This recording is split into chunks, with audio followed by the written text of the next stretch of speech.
ঈদের দ্বিতীয় দিন ভাবছিলাম কি করব, বসিয়েছিলাম। পরে 2টার সময় ডিসিশন নিলাম পুত্রজায়া সিক্রেট গার্ডেন ঘুরে আসি, তারপরে বের হয়ে যাওয়া। আসসালামু আলাইকুম। আমরা এখন আছি মালয়েশিয়ার পুত্রজায়ার সিক্রেট গার্ডেনে।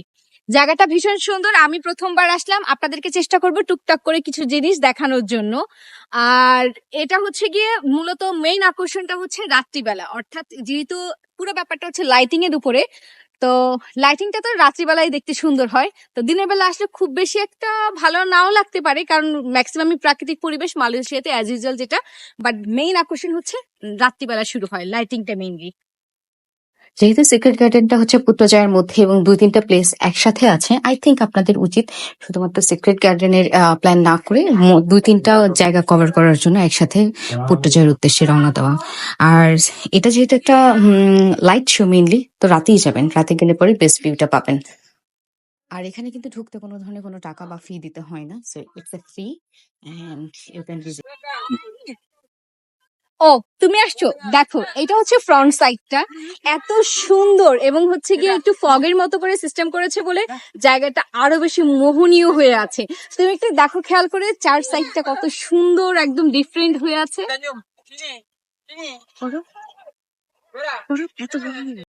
আলো ছায়ার দারুণ এক আহ পরিবেশ এখানে তৈরি করা হয়েছে মূলত। আমার মনে হয় বাচ্চারা বেশি এনজয় করতে পারবে যদি এখানে যায়, অ্যাজ লাইক এখানে বাচ্চাদের ছোট ছোট যে পছন্দের জিনিসগুলো, যেমন মাশরুম, দেন হচ্ছে গিয়ে হাঁস, এগুলো ছিল, তো দেখতে ভালো লাগছিল। দেন ব্যাং টাইপস কিছুও ছিল। তো যাই হোক, লাইটিং এর কারণে খুব মোহনীয় লাগছিল। আমার মনে হয় আপনারা যদি যান, খুব একটা খারাপ সময় হয়তো আপনাদের কাটবে না। মালয়েশিয়ার একটা সুন্দর ব্যাপার আপনাদেরকে এর আগে বলেছিলাম, যে যারা ডিসেবল পার্সন আছেন বা হুইল চেয়ার করে যারা ইউজ করেন, তারা প্রত্যেকে পাবলিক ট্রান্সপোর্ট থেকে শুরু করে সব জায়গায় যেতে পারেন। যেমন আমরা এখন আছি সিক্রেট গার্ডেনে, আপনাদেরকে যদি একটু দেখাই যে এই জায়গাটা যেন ডিসেবল পার্সন বা হুইল চেয়ারে যারা আছে তাদের জন্য চলাফেরা, যা তারা একা যেন ঘুরতে আসতে পারে, সেজন্য কিন্তু দেখেন রোড করে দিয়েছে। এই ব্যাপারটা এত বেশি ভালো লেগেছে, সবার কথা চিন্তা করা হয়। আমাদের দেশে যেমন নিজেদের মতো করে শুধু করে ফেললেই হয়ে গেল, এখানে ওই রকম না ব্যাপারটা।